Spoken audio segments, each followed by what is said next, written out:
Well, hi, I'm Savory. I'm your guide today, and we're going to do a little bit different sort of trail walking today. We're going to focus on golf courses. The golf course here at Discovery Harbor in Ka'u is a prime example of a golf course that has been mismanaged and allowed to fall into disuse. So to the extent that people can play on it for free, there's actually no one watching to see if you're using the golf course or not. And the upkeep that is being done by the local residents on the course for their own sake, the sake of the landscape that they have to look at.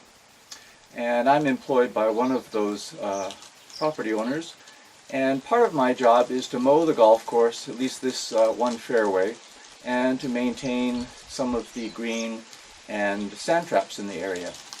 So that's what I'm going to take you out to do, is to see me work, and also the use of pesticides and weed control agents like Roundup on the golf courses as part of the ongoing and I believe significant ecological impact that these golf courses have on the Big Island of Hawaii. I don't really know how many golf courses are on this island. All I know is there's a lot. And in general, the ones that are maintained, that are being kept in more or less professional level of condition, they use a lot of poisons and they use a lot of water to maintain the grass in its green state. So I'd like you to consider for a moment that the use of water and the pollution of the groundwater on this island is a significant issue, and it is an issue impacted greatly by golf courses. So if you have anything to do with approving new zoning changes for golf courses, I would recommend that you give them pause and perhaps advocate for the maintenance of the golf courses we do have, and that they be monitored for their use of chemicals and the effects that it has on the groundwater in their area. Thank you.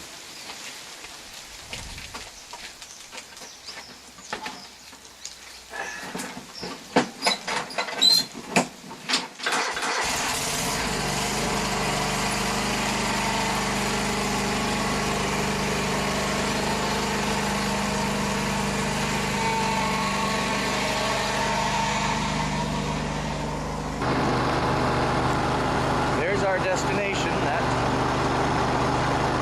sand trap down there. Okay, here we go again. Get our sprayer on and kill some weeds. Use up the rest of this wonderful magical poison.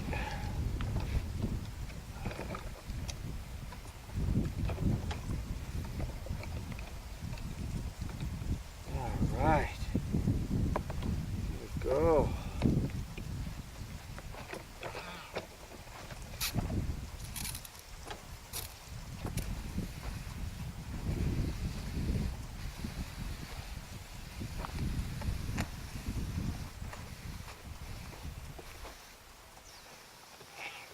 Okay, we're off to the next sand trap, and this part of the golf course hasn't been mowed. I haven't got to it yet, and it's in pretty bad condition.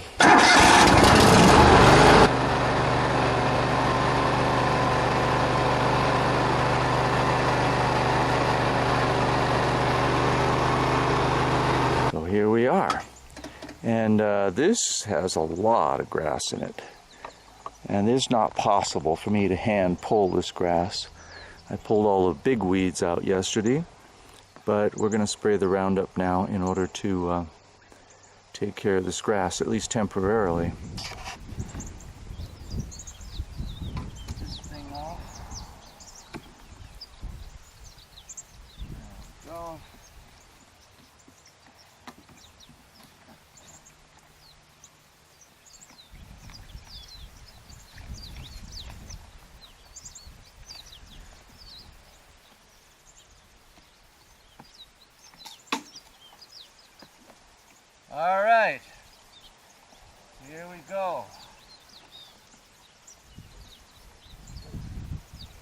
Thank you, Monsanto.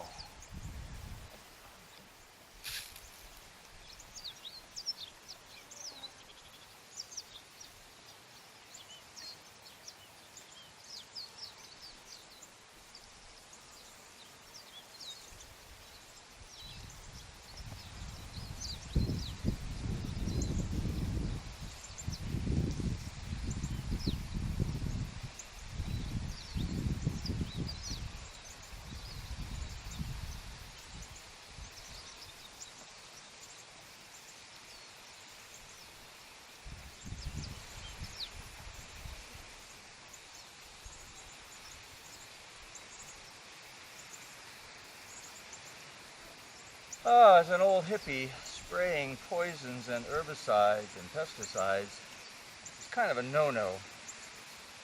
I'm not a purist.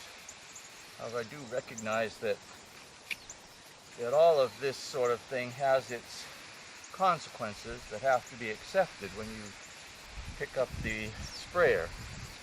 For example, there has been a lot of recent commentary about this Monsanto product in particular, Roundup, having an effect possibly on the bee populations of the world, causing them to experience what's called hive disorder. And you know, it's a real good question as to whether we can afford as humans to lose our bees. Even on an immediate level, the impact on agriculture is phenomenal. The great bread baskets of America, the San Joaquin Valley and other Imperial Valley in California, are totally dependent upon bees being trucked in to pollinate the plants. We just don't get those crops unless they get pollinated by bees. So it's a very much a conundrum, because the beekeepers hauling the bees around into pesticide cleared areas where the native populations of bees no longer exist, the continual re-exposure of the bees to pesticides, as well as the transmission of diseases that the bees now carry from hive to hive and area to area as they escape into the local populations, provides a major vector for the undermining of the bee population health in the world. On the one hand, as humans, we can't stop now trucking the bees around, and so we can't stop spreading their diseases like varroa mites and hive beetles. And on the other hand, the more we continue to do so, the less it's possible for areas to develop resistance and to maintain their integrity without further infectation from the mobile hives. I don't know how we're going to solve that problem, if we will, but it is very much in the forefront of our human history right now, because we are totally dependent upon the bee population.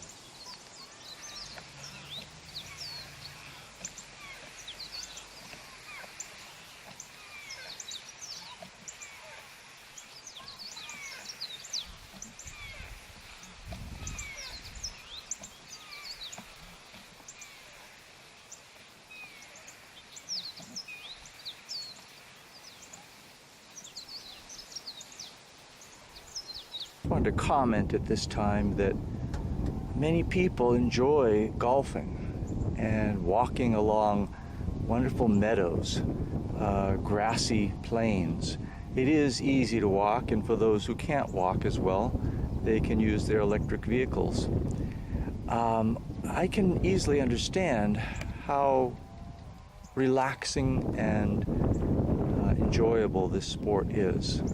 So I'm not really trying to suggest that these people shouldn't do these things or any other kind of shouldn't. It's really a question of how much it costs us. And this is a relatively recent phenomena of the last 100 years that people preferred to ride around in vehicles rather than walk.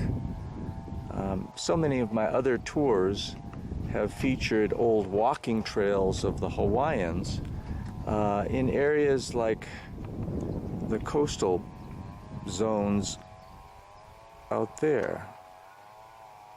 And going back in time, we see that along the coast, that was the main route for getting from one part of the island to the other. And there were well-paved trails there for people walking. There was very little impact on the land, and the scenery, although wild, was in many ways more awe-inspiring than this grassy field, which is reminiscent of North European style manners from old Europe. So I'm not really sure about the origins of golfing and our attitudes toward walking in meadows, but we have to accept that in order for this to be here artificially by our own design, it displaced native forests, it displaced croplands, it displaced the wildness. And in place of that has been substituted an open area which has to be continuously defended against the encroachment of the wildness.